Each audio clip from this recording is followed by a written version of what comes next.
Assalamualaikum warahmatullahi wabarakatuh.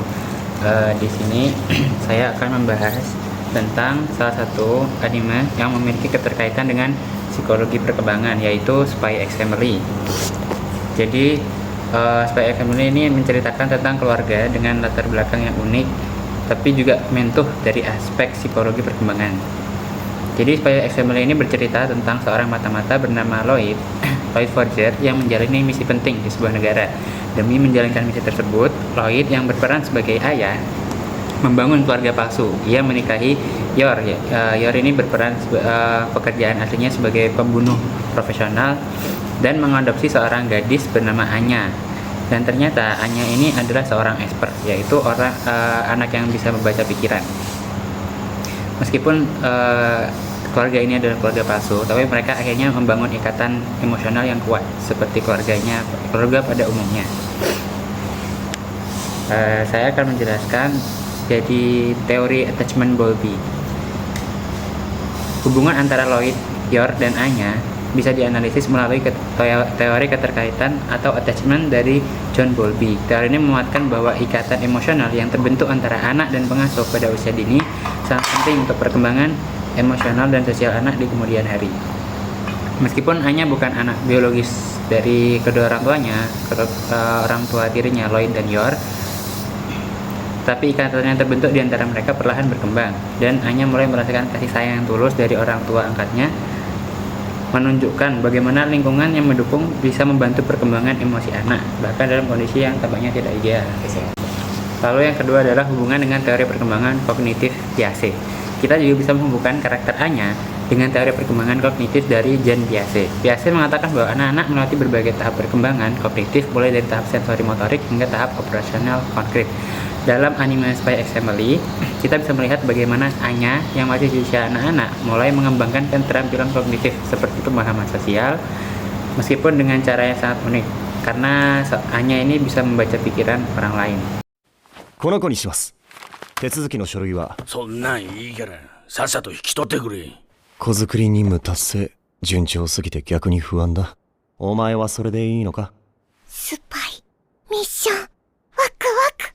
少女は超能力者だった。 Misalnya ketika Anya ini mencoba menanggapi situasi sosial atau berinteraksi dengan teman-temannya di sekolah, kita bisa melihat bagaimana ia belajar memproses informasi yang ia terima, baik itu dari percakapan langsung maupun karena dia adalah seorang expert yang bisa membaca pikiran, dia itu bisa membaca dari pikiran orang-orang yang ada di sekitarnya. Meskipun Anya ini masih anak-anak kecil, tetapi ia bisa menunjukkan pemahaman yang cukup matang dalam menavigasi hubungan sosialnya. Dan yang ketiga adalah perkembangan sosial dan moralitas. Teori perkembangan moral dari Lawrence Kohlberg mengatakan bahwa perkembangan moral anak berkembang melalui berbagai tahap, mulai dari orientasi hukuman dan kepatuhan hingga pembentukan prinsip moral yang lebih kompleks. Dalam hal ini, Lloyd dan Yor tidak selalu menjadi contoh orang tua yang sempurna. Mereka perlahan mengajarkan Anya tentang nilai-nilai seperti kejujuran dan kasih sayang. Selanjutnya, salah satu momen yang menarik adalah ketika Lloyd dan Yor berusaha menunjukkan kepada Anya bahwa keluarga adalah tempat yang penuh kasih, bukan sekadar sebuah kedok.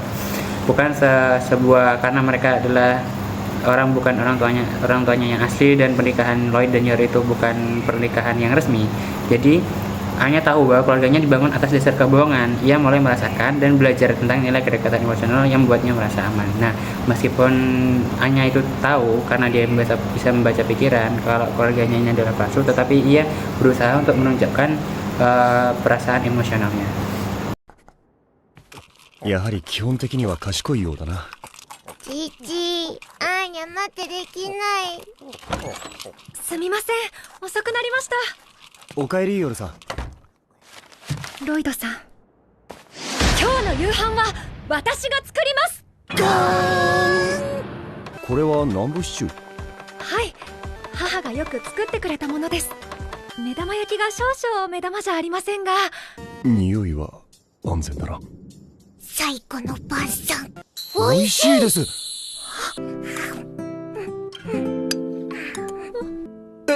どうしたんです、ヨルさん。殺私の仕事を続けるために笑ってもらえるのが、私ちょっとだけ自信がつきました。フォージャー家の妻として、母として。こちらは私のオリジナルですが。食べる。 Terima kasih dari saya. Wassalamualaikum warahmatullahi wabarakatuh.